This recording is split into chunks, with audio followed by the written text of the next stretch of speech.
back to simplifying complex fractions part 2. If you got through part 1, you're doing great, and this will just be the icing on the cake. Just going to do one quick example and work through this and see if we can make sense of it. What I'd like you to do is please copy this down, maybe stop the video and see if you can get started. Or maybe as an alternative to that, we could start working on this a little bit, and then when you think you have it figured out, then stop the video and see if you can continue the work and then check it against the video, okay? All right, here we go. So this is how I'm going to look at this. I'm going to take this just in parts, which is actually a great way to do math just in general. And the first part I'm going to take is this. I'm just going to look at this only, and I'm going to look for a replacement part for this. So I'm going to work inside of here. So this is 3 over 1, isn't it? So we don't have common denominators, but I could give this a denominator of 4 by making this 12 fourths, couldn't I? So 12 fourths. So 12 fourths, right? And 12 fourths plus 3 fourths is 15 fourths, isn't that right? So here's 15 fourths.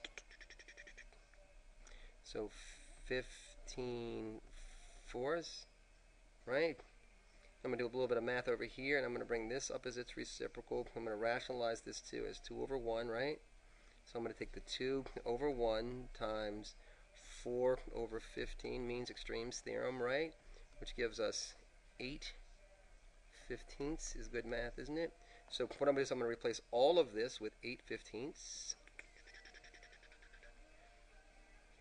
8/15. I need to get quicker at this, sorry. 8/15. Check me out here.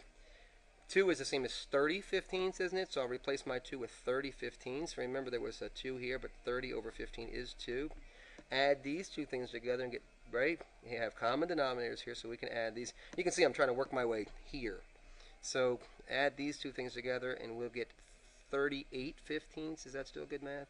So 38/15. Here's our 38/15. Going to use theorem on complex fractions here. It means extremes, and going to multiply this times the reciprocal of this, which gives us 15/38, doesn't it? And the reason it gives us 15/38 perfectly is because there's a 1 at the top, right? So otherwise I would have to do something a little bit differently.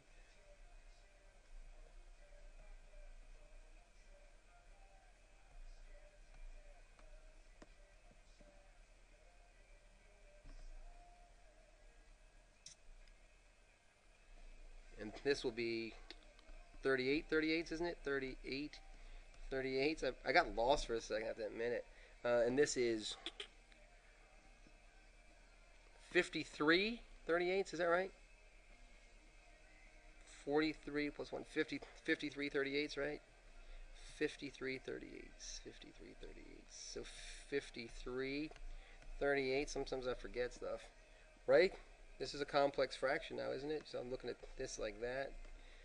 I'm going to bring this up as its reciprocal, multiplied times that, right? So if you don't mind, I'm just going to do a little rewrite down here. 2 plus 38/53, right? Well, this is just a lot of this is just a lot of stuff. More than it being difficult, it's a lot of stuff. So okay, let me see if I can do it one more time. Sorry, I'm gonna convert my 2. This is 2 over 1, and 2 over 1 is the same as 106 over 53, isn't it? So 106 over 53, right? Gives us 144, is that right? Sure. 144/53, and if you're going, yeah, so what am I supposed to do now? Nothing, it's cool, this is good. Right? This is math. Forget about arithmetic. So if you want to simplify this in some way, go for it, I guess. I'm not going to do that. I'm done. This is my answer, and I like my answer. So, all right, you guys, good work.